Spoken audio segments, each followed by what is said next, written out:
to Souvenir City. Hi again, everyone. Welcome back to the Souvenir City podcast with Cooper, Whitty, and Max. I'm OC.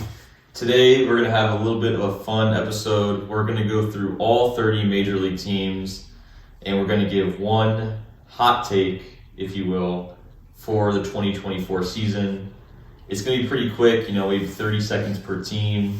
We all were assigned a couple different teams, so we're not all going to give one take per team. But I guess we can start right off with the AL East. My team was the Tampa Bay Rays.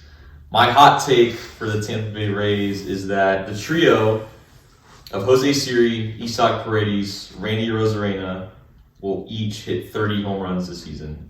I think you saw how they were last year. You know the power potential you have from those guys. I think that it's going to all come together this year, and 30 homers each for the three of them. Balls sailing out of the trop this year. Yeah, you know it. So my team was the New York Yankees. So one guy everybody seems to forget about. You got the addition of Juan Soto and you got Aaron Judge, but Anthony Rizzo. So last year he suffered a concussion in mid-May, and he wasn't the same after that. But before his concussion, he had a .304 average, 11 home runs, and 204 at-bats. So this year I think Anthony Rizzo is an all-star for the 2024 season, as he selects 25 home runs with an 850 plus OPS. Wow. We'll pass his prime, but maybe a resurgent. Real PTSD to Cubs Rizzo there. It's hot takes. Guardians fans, That's piney. it's a terrifying thought. All right, so I've got two teams in the AL East. My first team is the Orioles, and my bold prediction is that Jackson Holliday is called up by mid-May and wins AL Rookie of the Year. He, maybe one of the more highly touted prospects I can remember in recent years. And, he's still young, but he was tearing it up at Big League Camp this year. And, I'll buy in on the hype. And then for the Red Sox, I know some Red Sox fans, around us. They might be upset to hear this. But honestly, I think they just got to blow it up. The rest of the AL East are in their windows to contend, and they seem like the only team that's just kind of treading water, as OC said earlier. So, start by trading Devers, maybe. I know we love him, but the farm doesn't look great out there. They got Marcelo Meyer, and beyond that, I don't know what to get excited about. So, yeah, that's my bold take, I guess. No, I like that. Yeah. I like that one. So lastly in the East, we got the Toronto Blue Jays. A lot of connections to the Guardians in this one, not in the sense that we're like the Blue Jays, but I think dear old friend Ernie Clement will be the Blue Jays' starting third baseman. I didn't really put a firm cap on this. I'll say he'll start over 100 games at third and second. Wow. The Blue Jays obviously lost Whit Merrifield and Matt Chapman, and for a team that has to spend a lot, they have kind of tried to replace this at the margins, which Guardians fans are very used to. But Clement, 144 WRC plus last year when called up for 52 at-bats, and he's done nothing but back it up this spring, slashing .361 with an OPS over 1,000 and 3 homers in 36 at-bats. And he had 11 homers in AAA last year, so a little pop and some of the best bat-to-ball skills for Ernie Clement makes him full-time starter for the Blue Jays. Shout out to Ernie, Twitter legend. Heck yeah. Yeah, so we're going to go from a division with quite a few competitive teams in the AL East to a division that can't say the same. Yeah, arguably no competitive teams? Yeah. I would say no competitive teams. AL Central. This is the division I have 2 teams in, one of them.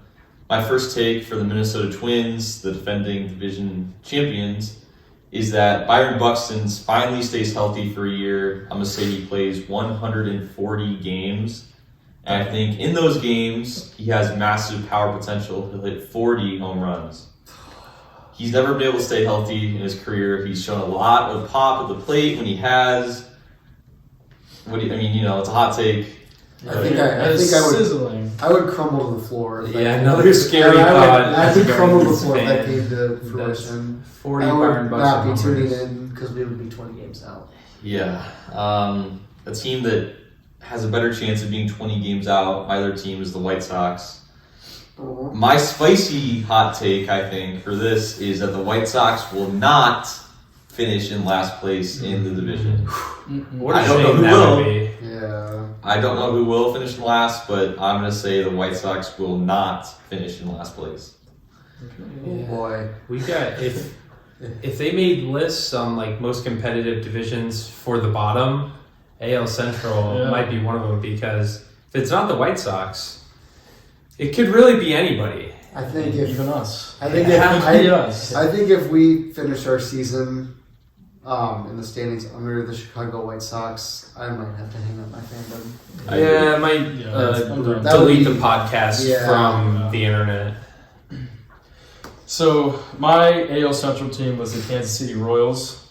So with how bad this division is, I think the Royals could snag this division, but everything has to go right. And that starts with Bobby Witt Jr. following his historic season.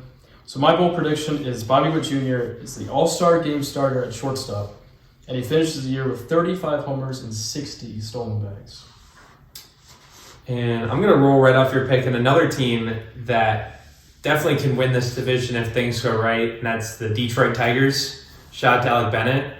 Told you I would throw you this lob, but I mean, in a division this weak, the Tigers, I mean, they definitely have a shot, especially with some young bats like Riley Green, Spencer Torkelson, Kerry Carpenter, Colt Keith. Shout out to the Mud Hens. So future's decently bright up there in Detroit, and I could see 2024 maybe being the year that they snag this division in a down year. So that's my take. I'd root to see a little Dylan Dingler for Ooh. the Tigers as well this year. Jackson High School grad. Would not State mind the Buckeye. Dylan Dingler action. Yeah. So lastly in the Central, I have the team that I'd hope a majority of the listeners of this podcast would hope would be the team that comes out on top of this division. Our beloved and ever bringers of joy, the Cleveland Guardians. I could probably spew 100 hot takes, but I'm going to go with the one that I just need to happen more than anything in the world, and that is it. Andres Jimenez resurgence year. Yes. We know what the glove is. I would write in pen and blood that he's going to win another Gold Glove this year. And but my hot take is going to be with the bat. He's going to have a WRC plus that has 3 digits in it, and he's going to hit over 20 home runs. Yeah, I mean, Gold Gloves are cool, but if he's not going to play a premium position like short or center or catcher or something like that, then, you know, the offense needs to just improve, because if you look at like the WAR rating scale, There. he's just kind of getting screwed over by being a second baseman where he needs his hitting to be as valuable as he should really be. That's why he's going to smack 20 plus homers and have over 100 WRC plus. There it is. Love that. So moving on to the AL West, a lot of talk around this division in terms of how competitive it is. Unfortunately, my team will not be competitive. It's the Oakland A's. Who knows what their future holds? There isn't a lot of talent on this team, but one player that I am high on is infielder Zach Geloff. Last year, he had 14 homers and 14 stolen bases and only 250 at-bats. So I'm going to expand on that and say he goes 30-30 this year. Hopefully he plays a full season. I know he won't have a lot of protection in that lineup because the lineup is dreadful, but he is one of the very few bright spots on that team, and I think going 30-30 is a realistic goal for a guy like Zach Geloff. He's like the only bright spot on that team. Yeah, pretty much. This is Brent Rooker erasure, though. Yeah. There's a little bit of pop in the stick somewhere. So my AL West team is the Seattle Mariners. So I think somebody in this pitching staff is going to win the AL Cy Young. So recently ranked by MLB the best rotation in baseball. It's full of studs such as Luis Castillo, George Kirby, Logan Gilbert, and Bryce Miller. So in our award prediction video, I had George Kirby winning the Cy Young, but I think no matter what, one of these guys is going to win it. Yeah, one of any of the three of Gilbert, Kirby, and Castillo feels like you feel pretty okay about that. Yeah. If you've got money on the line, I guess. So my team in the AL West is the Angels, and there's not really much to say about the Angels. It's kind of grim over there. But I will say, with this bright little spot that's opened up in the DH hole, maybe give Mike Trout a little bit of extra rest, get a full healthy season. I'm gonna say 45 plus homers for Mr. Trout out there this year. So. Maybe he makes an MVP push. Who knows? I mean, it is the year 2024, but, weirder things have happened. I think a lot of people are forgetting how good Mike Trout is. I know he's had injuries and whatnot, but I think he's been disrespected a lot across the league. WRC plus over 140, 150 last year. So, I mean, Still great. The guy's still elite. So I, unlike OC and Woody, got pretty lucked out with getting probably the two big dogs of this division. I'll start with my hot take for the defending World Series champion Texas Rangers.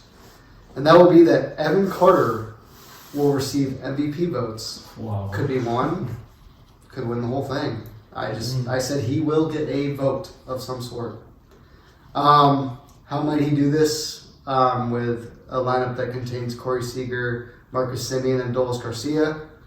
I don't know, but I mean, we know the glove plays.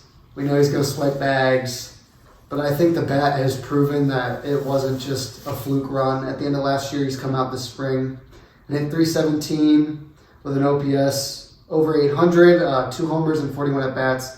And what I'd like to see is that he cut his very high K rate from last year almost in half. So, Evan Carter, you will be receiving MVP votes.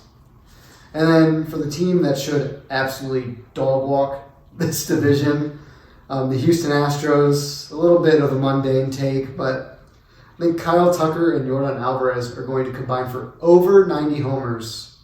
I mean, we know what Yordan Alvarez is. He's an anomaly, and he could probably hit 60 on his own and make it pretty easy for Kyle Tucker, who I think is one of the most underrated hitters in baseball. But I think, it's very realistic that both these guys can get well over 40. I think Yordan Alvarez could carry a lot of this weight on his own at that 90, but I think combined they will hit over 90 homers. Can you imagine, as Guardians fans, just for a second, having one of those guys? Having one outfielder that you could get excited hit even 20 home runs. They have two of them. Yeah, we're expecting It's not fair. Kyle Tucker and Yordan Alvarez to average more homers than our entire outfielder did this year. So, unlucky, I guess. Wow. But we don't need more power. We don't need No, more you power. don't need it. As we move on to the National League East, my team, New York Metropolitans. This take is a little off the playing surface.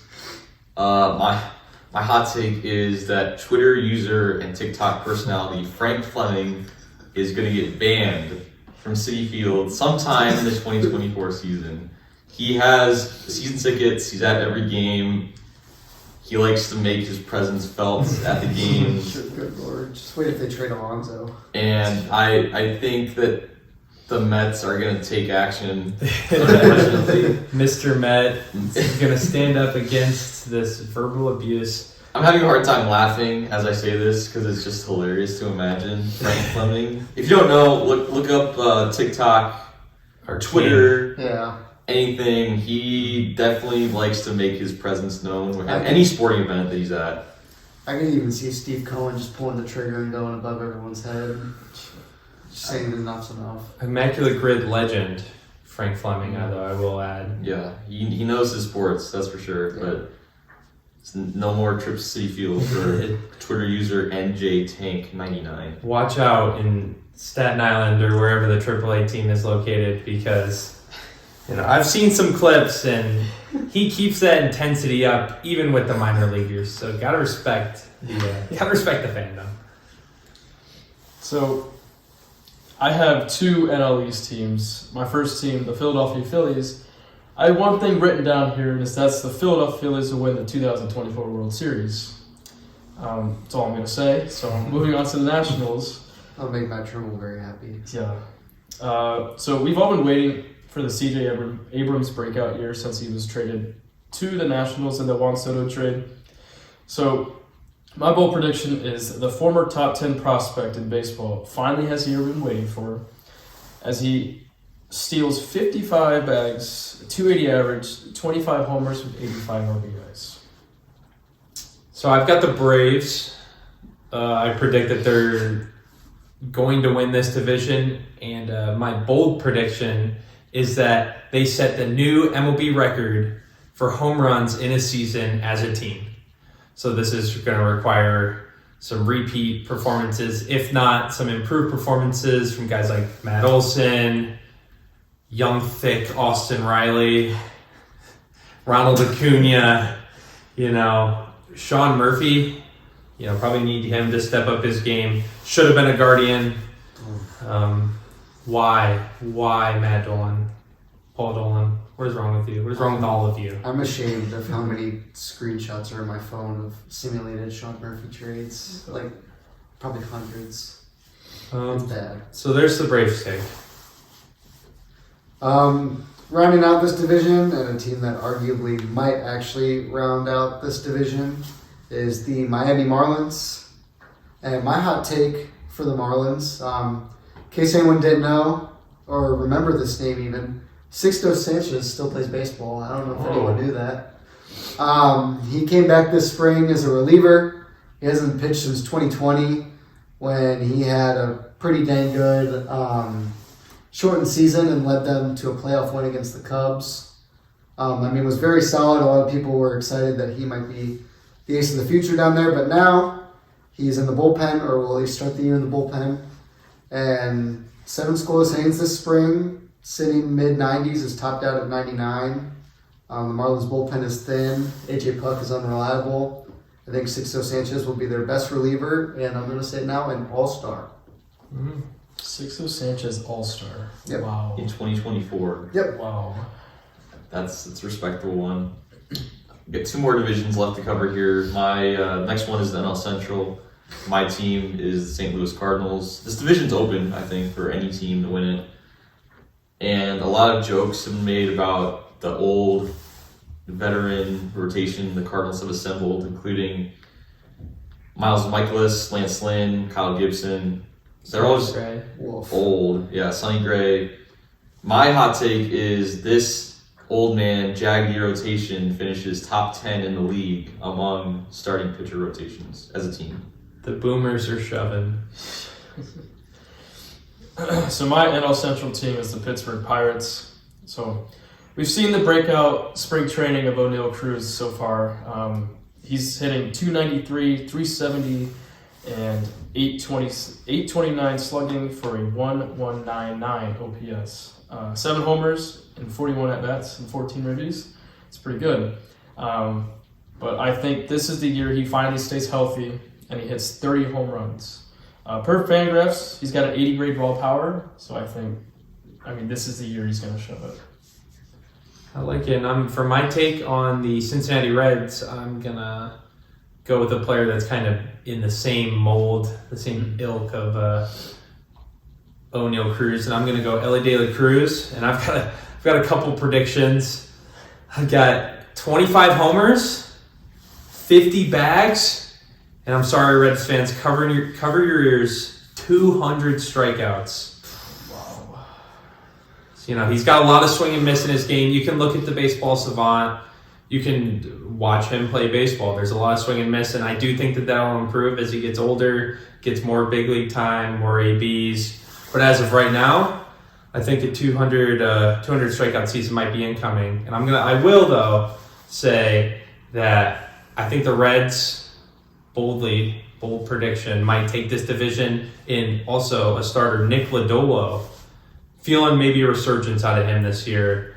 Hunter Green has been kind of like the quasi-ace, but Lodolo's got the prospect pedigree. I think he he steps up and takes that ace spot there. So I have the Chicago Cubs in the NL Central, and I'm not going to dance or get cute around my take.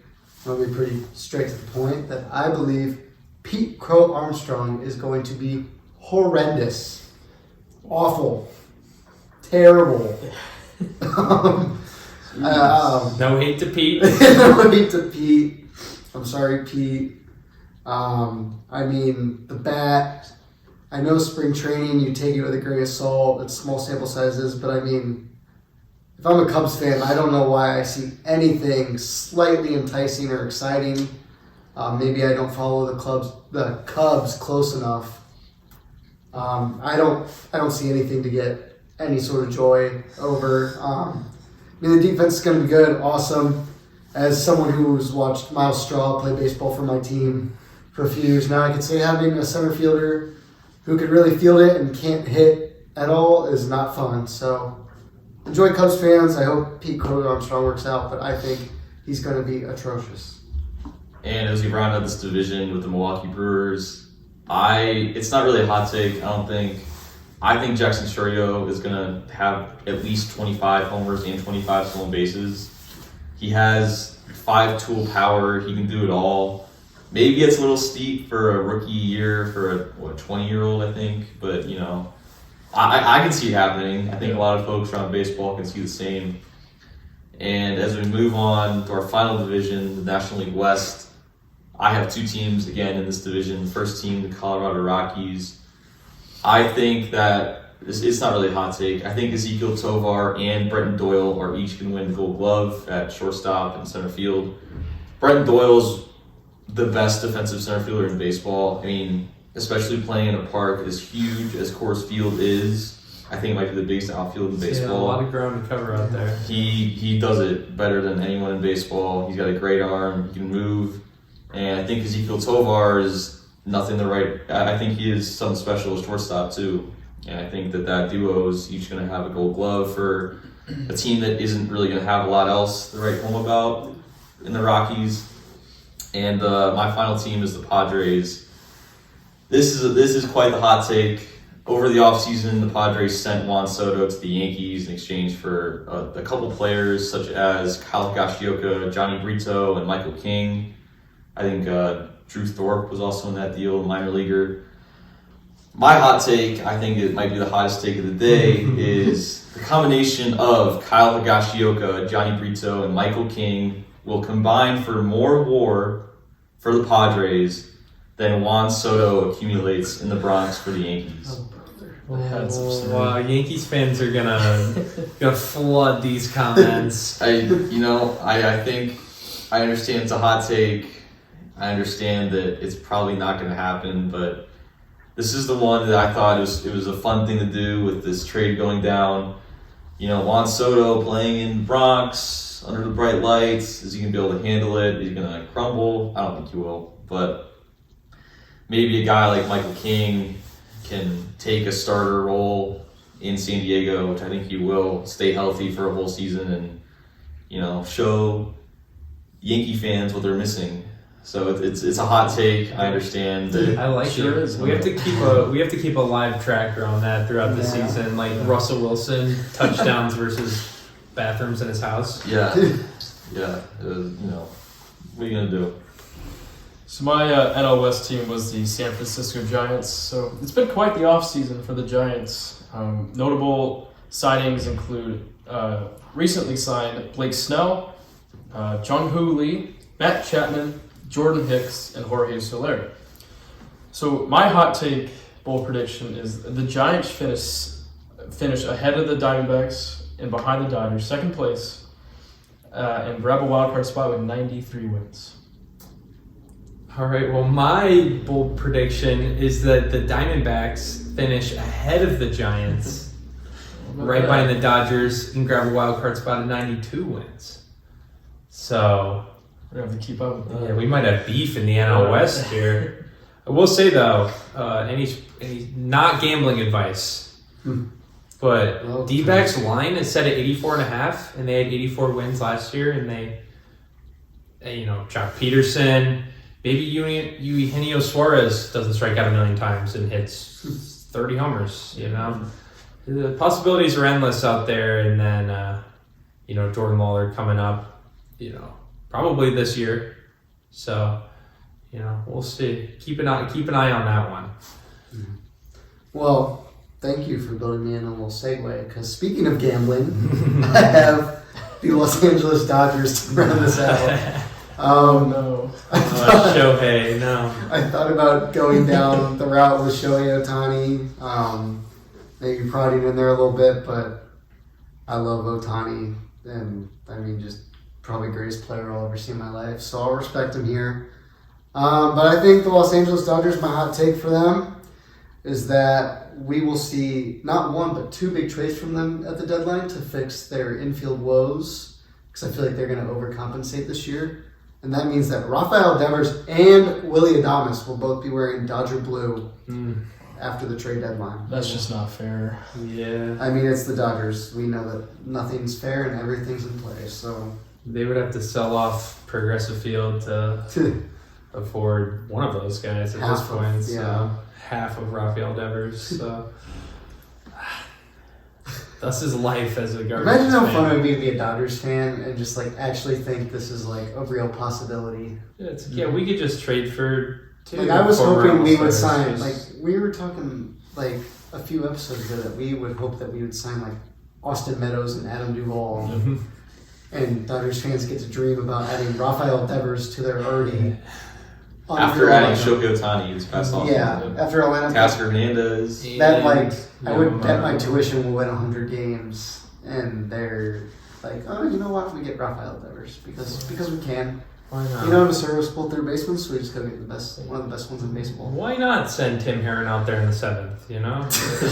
We don't need better players. Yeah, so closing this out, we understand that not all of these are going to come to fruition. They're hot takes for a reason. We thought this was kind of a fun thing to do. Do a little bit of research about 30 teams, give a hot take about every one of them. Maybe some will come true. I'm sure that most of them won't, unfortunately. And I guess to wrap this up, we appreciate you tuning in to the Souvenir City podcast.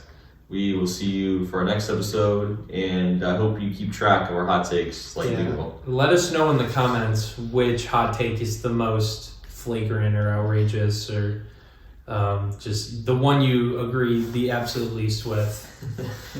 Yeah, so again, thanks for tuning in to the Souvenir City podcast, and we'll see you next time.